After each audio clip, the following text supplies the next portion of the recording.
Bonjour à tous et bienvenue sur le tout nouveau plateau des numériques. On espère que vous trouvez ça aussi cosy que nous, on se trouve cosy. Je pense que cette phrase n'est pas française, mais c'est pas grave. C'est pas grave. Alors, pour cette première vidéo, justement sur le nouveau plateau, je suis avec Rémi, chef de rubrique mobilité. Bonjour Rémi. Bonjour. Et on va vous présenter notamment le Elite X3 et son lapdoc, ce qu'on appelle lapdoc, mais surtout c'est un peu un prétexte pour vous parler de Continuum, qui est cette promesse de Microsoft de transformer un Windows 10 mobile, donc un smartphone sur Windows 10 mobile, en véritable PC, via un lapdoc PC portable ou via une petite dock qui vous permet de le connecter sur un écran et un clavier.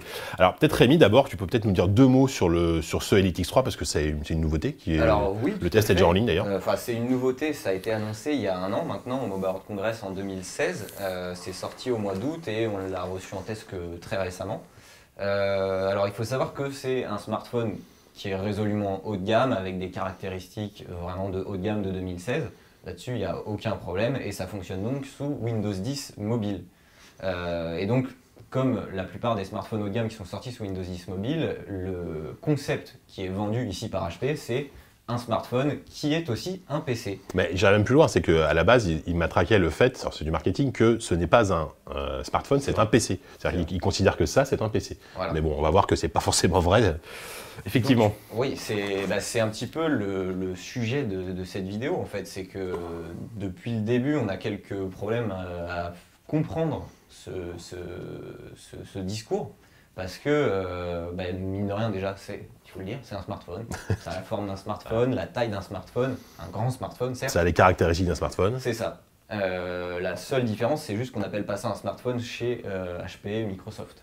Alors, il y a quand même, on peut rappeler que c'est pas le premier à faire du Continuum, hein. Il y a eu d'autres modèles, il y a eu le Lumia 950 XL qui a été testé chez nous, hein, je crois, et oui, le Acer Jet Primo qui aussi fonctionnait sur Windows 10 mobile avec cette option Continuum. Mais HP, pour le coup, ils vont un peu plus loin, puisqu'il y a donc ce petit dock qui permet de le brancher sur un moniteur avec un clavier et une souris, mais aussi ce fameux lapdoc qui carrément transforme le smartphone en véritable PC portable, d'ailleurs avec un design plutôt premium.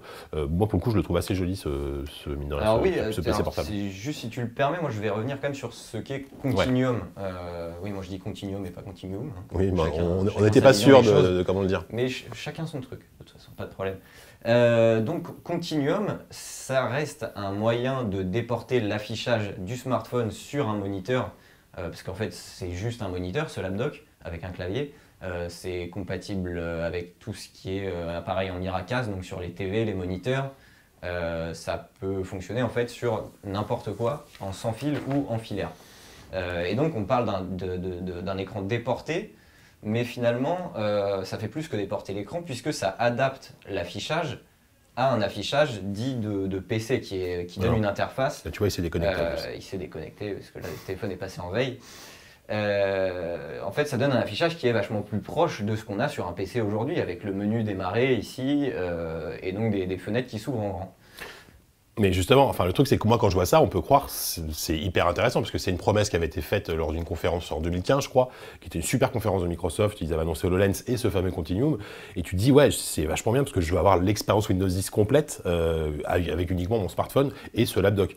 Mais concrètement, j'ai l'impression que c'est pas tout à fait le cas.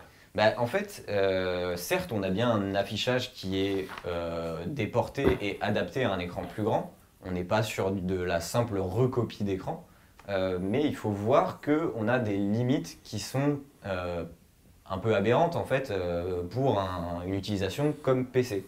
Par exemple, vous ne pouvez pas avoir deux fenêtres côte à côte. C'est-à-dire que si vous voulez ouvrir vos emails et une page internet d'un côté, eh ben, vous ne pourrez pas. Il faudra user du Alt-Tab pour passer d'une fenêtre à l'autre. Et ça, c'est quand même, par exemple, une des limites que je trouve un petit peu... Oui, sachant que voilà, sur Windows 10, tu peux mettre tes fenêtres de chaque côté voilà, très simplement, quoi. Donc on perd déjà un petit peu aussi le côté multitâche d'un ordinateur avec un écran plus grand. Et au-delà de ça, en fait, il y a beaucoup de limitations qui tiennent plus du fait que Windows 10 mobile soit un OS qui est finalement aujourd'hui délaissé par les consommateurs et surtout les développeurs. Parce qu'il y a un an, quand Microsoft a annoncé son système, on lui pardonnait certaines erreurs et certains manquements parce qu'on se disait que les développeurs n'étaient pas encore mis dessus et que ça allait venir avec le temps. Mais en fait, il se trouve qu'en un an, on fait exactement les mêmes reproches au Continuum aujourd'hui. Donc du coup, Ouais, enfin, le truc c'est qu'aujourd'hui, enfin, on peut rappeler quand même que Windows 10 Mobile, arrête-moi si je me trompe, c'est moins de 1% du marché comparé à Android et iOS. Donc forcément c'est un cercle vicieux, c'est-à-dire que les développeurs, le marché n'est pas là, donc les développeurs forcément s'intéressent pas forcément beaucoup à cet OS. Voilà, aujourd'hui tu vas sur le Windows Store, sachant que toutes les applications du Windows Store ne sont même pas compatibles et Continuum. C'est ça, c'est qu'on a un problème aussi là-dessus, c'est que le store est pauvre, mais en plus, les applications présentes ne sont pas toutes compatibles. C'est-à-dire que vous allez avoir un petit message qui va vous dire « Ah, désolé, cette application ne fonctionnera pas en mode Continuum ». Mais en fait, moi la question que je me pose, c'est que est-ce qu'il y a vraiment, parce que là tu vois, tu nous vois, on voit ça, on va Continuum, on s'en sert finalement, on parle des limitations. Est-ce qu'il y a quand même une plus-value finalement par rapport à la promesse? Il y a quand même quelque chose qui, est-ce que tu as vu un intérêt toi en testant ça? C'est assez difficile en fait.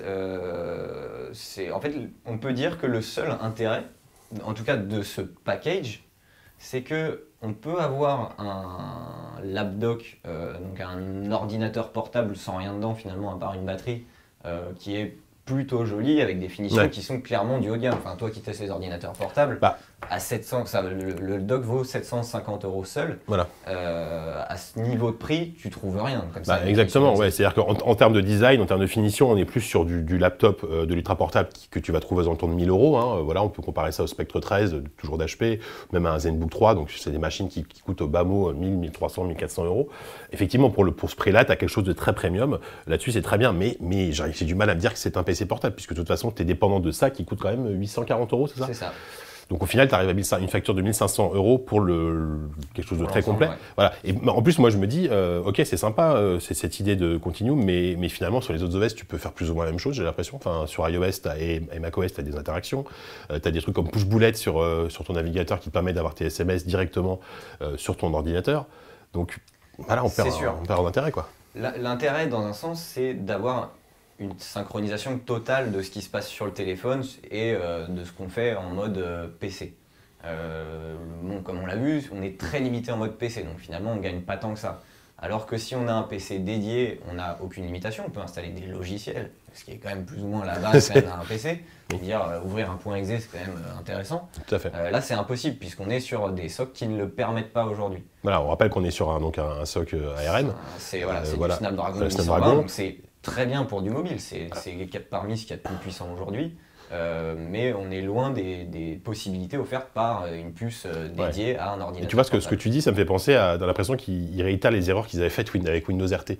Alors, c'est pas Windows RT, mais rappelons que Windows RT, c'était un Windows qui fonctionnait sur des puces ARM, donc on avait des tablettes Windows RT, sauf qu'on n'avait aucune compatibilité avec des Windows classiques, puisqu'on n'était pas sur la même architecture, donc on ne pouvait pas installer tes applications, ton Photoshop, ton Lightroom, voilà. Il y a Office, certes, ils ont développé leurs outils à eux, mais finalement, Office est disponible à la fois sur Android et aussi sur iOS. C'est ça, c'est qu'en fait, aujourd'hui, on voit mal la réelle plus-value d'un tel système, parce qu'on se dit, finalement, pour 700 €, on aura certes un PC qui sera un peu moins joli, mais qui sera beaucoup plus polyvalent, où on pourra faire des choses beaucoup plus concrètes avec, plus que traiter un fichier Excel ou écrire un document Word.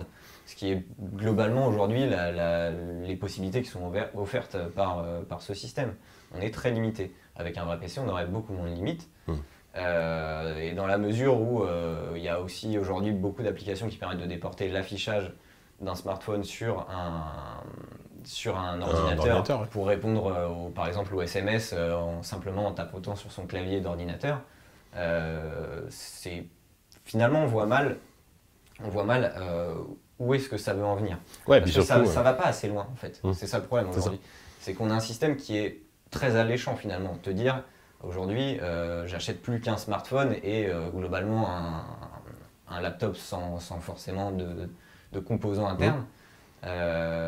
C'est intéressant puisque on a une polyvalence du smartphone qui est intéressante, mais il manque vraiment aujourd'hui d'usage en fait bien sûr. pour ce système. Mais du coup, je sais pas toi, comment tu vois le truc évoluer, parce que c'est quoi la solution pour qu'éventuellement ça finisse par prendre et on ait un vrai usage complet de Continuum? Aujourd'hui, c'est un peu difficile de voir l'évolution qu'il pourrait y avoir en vrai.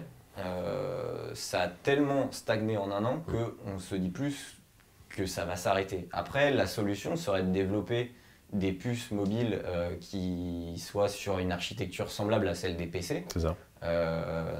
Après, Intel a quand même aussi arrêté de son côté de se donner Ouais. pleinement sur des puces mobiles, donc c'est un petit peu dommage, parce que ça aurait pu servir ce genre de système. Et derrière, sans offrir des performances monstrueuses, si on avait même les performances d'un Core M dans un smartphone, finalement, ce serait génial. Et de pouvoir installer Bien sûr. un minimum d'applications. Mhm. On ne parle pas de faire du montage vidéo lourd ou quoi, mais de faire quand même un panel de choses qui est plus intéressant ça, que ouais. ce qu'on a aujourd'hui, qui est très limité. Parce que rappelons que ça reste un smartphone haut de gamme, donc avec un Snapdragon 820, c'est ça, Mm. mais qui reste malgré tout, c'est un SoC moins puissant même qu'un Core i3 sur un PC. Donc, sachant que le Core i3 aujourd'hui, c'est quasiment l'entrée de gamme sur les PC portables. Donc, bon, c'est compliqué en fait. Ces deux mondes qui se réunissent, c'est une bonne idée, mais concrètement, voilà, il y a encore du travail, mais surtout, on imagine que vu la part de marché qu'ils ont, on en parlait tout à l'heure, ce qui est quasi inexistante aujourd'hui, je ne vois pas Microsoft développer le truc plus que ça. En Non, fait. c'est sûr. Et puis en un an, ils n'ont pas réussi à motiver les développeurs. Je vois pas pourquoi est-ce que ça changerait d'un coup en fait. C'est ça, effectivement. Bon, voilà, je pense que j'aurais fait le tour. Je sais pas si tu as des trucs à rajouter sur, toi, sur ce Non, système je pense qu'on a Continuum. plus ou moins tout dit. Voilà. C'est- Je suis pas sûr qu'on vous ait donné très envie de dépenser 1500 €, parce que du coup, au total, ça vous coûte quand même 1500 € pour à la fois le dock, sachant que ça inclut 1500 €, c'est sans ce petit dock. Si, c'est avec le petit Ah, dock. c'est avec le petit Ouais, dock, ouais. d'accord, ok. Voilà, 1500 €, vous avez pour le même prix un très bon smartphone, un PC portable très correct qui en tout cas vous procurera une expérience plus complète, Voire même une tablette en plus. Quoi. voire une tablette, Choisit. ouais, effectivement. Donc voilà, mais c'était intéressant qu'on en parle parce que mine de rien, ça fait un an qu'on voit des choses sortir régulièrement, on n'en avait jamais vraiment, enfin on n'avait pas fait de vidéo là-dessus. Là on s'est dit avec le Elite X3 c'était le moment. Donc voilà, bah écoutez, en tout cas on espère que vous avez été intéressé, convaincu, je suis pas sûr, mais en tout cas intéressé par notre avis sur Continuum. Peut-être convaincu de ne pas acheter ce HP Elite X3. Et oui, malheureusement. On peut difficilement recommander. Effectivement. En tout cas, on vous remercie et on vous dit à très bientôt. Et surtout, n'oubliez pas, pour votre santé, c'est 5 fruits et légumes par jour.